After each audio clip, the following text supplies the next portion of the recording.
Hello everyone, कैसे हैं। तो चलिए गेट डीए का दूसरा क्वेश्चन जो कि एप्टीट्यूड से ही रिलेटेड है उसको देखते हैं।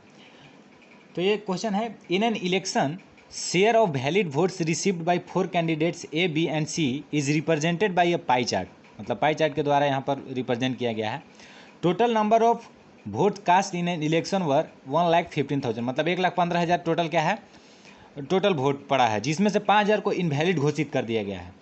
तो कह रहा है कि बेस्ड ऑन द प्रोवाइडेड, मतलब जो दिया गया है डेटा पाई चार्ट में, total number of valid votes received by the candidate B और सी आपको निकालना है कि बी प्लस सी को कितना टोटल नंबर ऑफ वोट मिला है। तो सबसे पहले पाई चार्ट को देखिए, एनालाइज करते हैं। पाई चार्ट में क्या दिया है, ए को 40% मिला है, बी को 25% मिला है, सी को 20% मिला है, डी को 15% मिला है। ठीक है, हमको निकालना किसका है, बी प्लस सी। तो बी प्लस सी को टोटल वैलिड वोट कितना मिला है, 45%।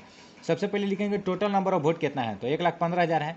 ठीक है, अब हमको निकालना है वैलिड वोट। तो वैलिड वोट निकालने के लिए क्या करेंगे, जितना टोटल वोट है उसमें से क्या करेंगे, इनवैलिड वोट को घटा देंगे। तो कितना निकलेगा, 1,10,000 हमारा क्या है, 1,10,000 हमारा टोटल वैलिड वोट आया। अब हमको बी प्लस सी का निकालना है कि कितना इन लोगों को टोटल वैलिड वोट मिला है। तो 45% मिला है। तो 45% किस में मिला है, टोटल वैलिड वोट का। वैलिड वोट इतना है, तो 45% इंटू 1,10,000। तो करिएगा, तो 45% इंटू 1,10,000। तो परसेंट का मतलब 100 होता है, तो 100 नीचे आ जाएगा। तो 2 जीरो से 2 जीरो कटेगा, ये 2 जीरो से 2 जीरो कटेगा।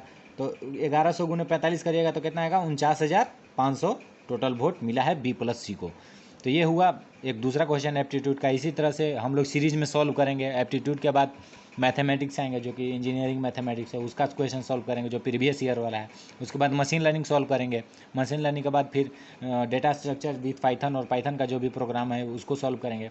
और इसी प्रकार से फिर आर्टिफिशियल इंटेलिजेंस का जो पोर्सन है उसको सॉल्व करेंगे। मतलब इस सीरीज में हम पढ़ के आपको सॉल्व कर दे जाएंगे। Thank you so much.